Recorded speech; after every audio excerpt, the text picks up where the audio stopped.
kulanti wanaagsan oo wacan meel kasta oo naga daawanaysaan kuna soo dhawaada waraysigan aadka u kooban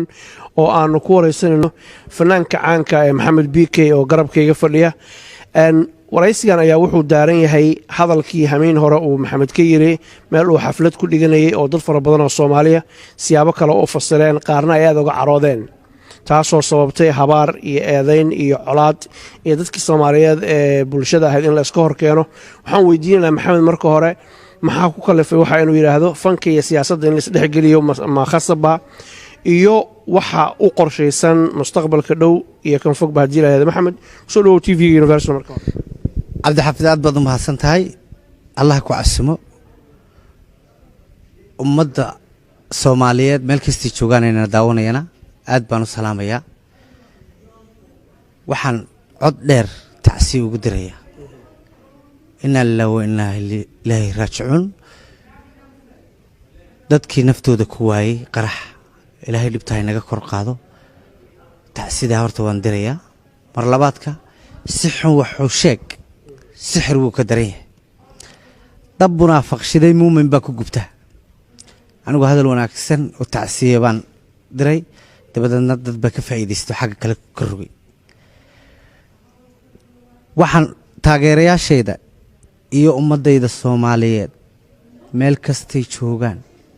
ummadayda Soomaaliyeed meel kastay joogaan waan idin jeclahay idinkana waan ogahay inay jeceshiin waan ka raali gelinayaa sidii intii khaladka u fahantay waan ka raali gelinayaa muqdisho xaal baan siinayaa mar dambe iyo mar horeba Maxamed tacsibaad dartay dabcan waad ka daqnatay iminkana waad iga sheegay hameen horena waad sheegtay xalana waad iga sheegay dhibaatadii ka dhacday muqdisho iyo dadka Soomaalida ku baaba'ay dhibaatada soo gaartay inay ka tacsiinayaan ka xuntahay waa garanay fanka iyo siyaasadda inaad isku dhaxoodimiyaa doonaysaa mise waxaad doonaysaa inaad kala weecisid si aan taageerayaashaadu aysan isugu dhicinin bulshaduna isaga hor imaan Cabdi Xaafid aad baad u mahadsantahay adiga iyo Universal TV ba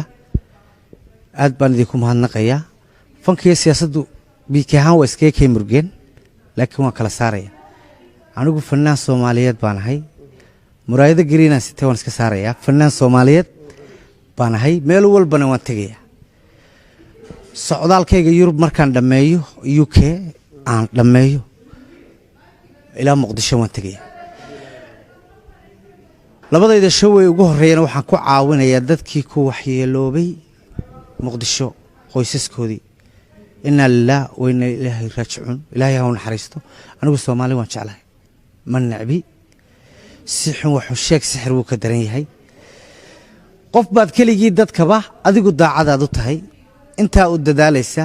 daryeelkiisa iyo naftiyo sidoo u dulmari lahaa daadii u dhaafin lahayd hawliga ugu daashay ficil inta isaguna dil iyo xarkiya dabin laabayo ku maqan dibid laabiyada marka fanaanku qof markuu caan noqdo dhibaato ma waayo YouTuber sida wax xaganeed helaysaa beel si journal wax si khaldan loo galinayaa arkaysaa laakiin qof la hadalaya waa qofkii jiray in badan baan habaariyo wax arkay social media ma isticmaalo laakiin uurka iiga duceeya oo habaarkii duco iigu bedela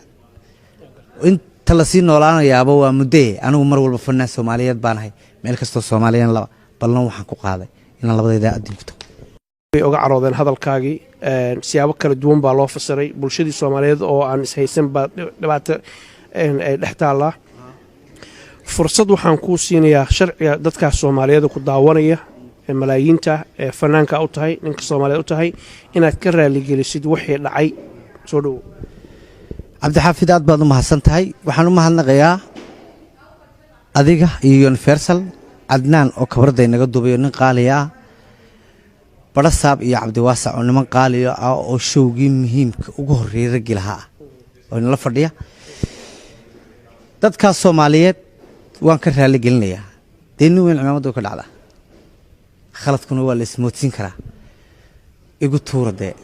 markii hore ciidamada waa igu tuurteene igu tuura anigu siyaasad dambena kuma jiro ballan waxaan idinku qaadayaa meel kastoo Soomaali joogto inaan idinku imaado وانا idinka raali gelinaya I love Muqdisho xalna waan siinaya intaas ayaanu kusoo gabagabaynaynaa haddii ilaahay yidhaahdo waraysigan aadka u kooban ummadda soomaaliyeed qof aan khaldamin ma jiro maxamed waa maqlaysaan raalli kama ihi buu yidhi wixii dhacay waa ka xumahay ilaahay baan khaldaminin shicibkaas soomaaliyeed ee walaalaha isdugsanaya colaad iyo dhibaato yaan la dhex dhigin yaana laga faa'iidaysanna xumaan loo fasirin qof aan khaldaminin adduunka ma jiro walaalka hadduu raalli ku yidhaahdo madaxa la saartaa aad baa u mahadsantihiin maxamed aad baadna u mahadsantahay taanki